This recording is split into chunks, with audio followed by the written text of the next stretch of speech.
안녕하세요. 오늘 여러분이 보내주신 자료들 덕분에 아주 흥미로운 곳으로 딥다이브를 떠나보려 합니다. 불가리아의 솔리차타 유적인데요. 이게 무려 기원전 5600년까지 거슬러 올라간다고 해요. 유럽 최초의 선사시대 도시로 불리는 곳이죠. 이번 딥다이브 미션은 이 고대 도시가 어떻게 탄생했나, 특히 소금, 이 자원이 어떻게 그 놀라운 발전과 건축을 이끌었는지 여러분 자료를 통해 파헤쳐보는 겁니다. 고고학 자료들인데 정말 재밌더라고요. 자, 바로 시작해볼까요? 네, 좋습니다. 솔리차타는 그냥 오래된 정착지가 아니에요. 그 소금 생산이라는 경제활동을 중심으로 아주 체계적으로 조직된 복합 사회였던 거죠. 무엇보다 발칸반도에서 유일하게 암염광상, 그러니까 땅속에 소금 덩어리가 묻힌 곳 바로 위에 자리를 잡았다는 거, 이게 모든 것의 시작이었습니다. 이 귀한 자원을 어떻게 통제하고 활용하느냐가 도시의 형태, 또 발전을 결정지은 거죠. 자료 보니까 역시 가장 먼저 눈에 들어오는 건 그 거대한 석조 요새였어요. 와, 규모가 상당하던데요? 네, 그렇죠. 두께가 최대 4m? 높이는 6m에 달했다니. 이걸 보면 소금으로 얻은 부가 얼마나 대단했고 그걸 지키려는 의지가 강했는지 짐작이 가더라고요. 맞습니다. 근데 바퀴도 없던 시대에 이걸 대체 어떻게 지었을까요? 그러니까요. 그게 정말 당시로서는 최첨단 공학 기술의 집약체였다고 봐야죠. 단순히 벽만 두껍고 높은 게 아니고요. 상당히 전략적인 구조를 갖추고 있습니다. 예를 들면 그 성벽 모서리에 일부러 툭 튀어나오게 만든 보루, 영어로 베스티언이라고 하죠.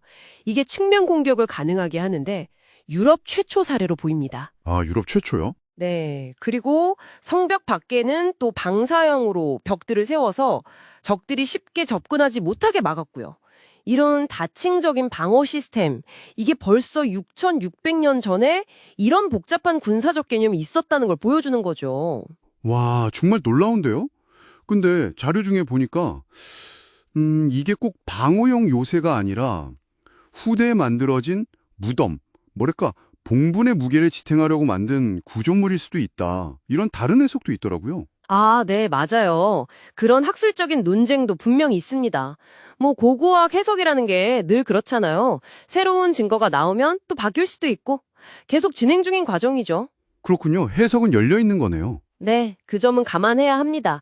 하지만 현재까지 드러난 증거들을 보면 솔리차타가 상당한 부를 가졌고 그걸 지키려는 노력이 건축에 반영됐을 가능성, 이게 아주 높다고 보는 거죠. 방어시설 말고도 그 주거 형체도 되게 독특했어요. 유럽 최초의 2층 가옥, 이게 발견됐다는 거 정말 놀랍지 않나요? 네, 맞아요. 그게 정말 중요한 발견입니다. 단순히 그냥 공간만 넓힌 2층, 이게 아니라 층별로 기능이 완전히 나뉘어 있었다는 게 핵심인 것 같아요. 그렇죠. 딱 나눠 쓴 거죠. 1층은 소금 생산하는 작업 공간, 그리고 2층은 생활 공간. 이렇게 명확하게 분리된 흔적이 보여요. 아무래도 1층은 뜨거운 가마 때문에 열기도 심했을 거고 위험하기도 했을 테니까요. 이걸 수직으로 분리했다는 건데 이게 벌써 7,000년 전에 노동 공간이랑 사생활 공간을 구분하려는 그런 인식이 건축으로 나타났다는 걸 의미합니다. 솔리차타가 단순한 마을이 아니라 이미 도시적인 면모를 갖추고 있었다는 아주 강력한 증거죠. 소금 만드는 방식 자체도 엄청나게 변했더라고요. 처음에는, 그러니까 후기 신석기 시대에는 집안에서 작게 만들다가 나중에는 완전히 달라졌다고요. 네, 맞아요. 초기에는 그 2층 집 1층에다가 돈모역의 점토 가마를 만들어서 소금물을 증발시켰어요. 한 번 만들면 한 25kg 정도? 그 정도 얻는 거의 가내수공업 수준이었죠. 근데 시간이 흘러서 동기시대, 그러니까 구리를 쓰기 시작하는 시대로 접어들면서 아마 수요가 폭증했던 것 같아요. 아, 수요가요? 네, 그래서 이제 집 안에서는 감당이 안 되니까 아예 주거지역 밖에다가 전문 생산구역을 따로 만들었어요. 그리고 거기다 거대한 노촌 구덩이 시설을 만들어서 운영한 거죠. 노천 구덩이 시설이요. 그 자료에 나온 거 보니까 크기가 어마어마하던데요? 네, 발굴된 것 중에는 면적이 260제곱미터가 넘는 것도 있어요. 260제곱미터요? 네, 상상해보세요.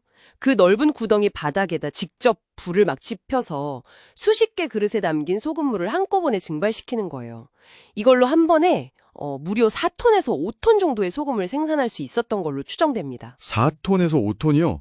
와, 초기랑 비교하면 거의 200배 가까이 늘어난 거네요. 그쵸. 생산량이 거의 200배가 뛴 거죠. 이 정도면 정말 그 시대의 산업혁명 수준이라고 할 수 있어요.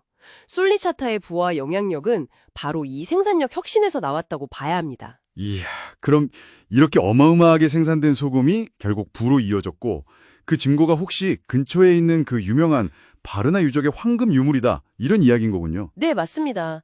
세계에서 가장 오래된 황금 유물들이잖아요, 바르나 유물이. 네, 그렇죠.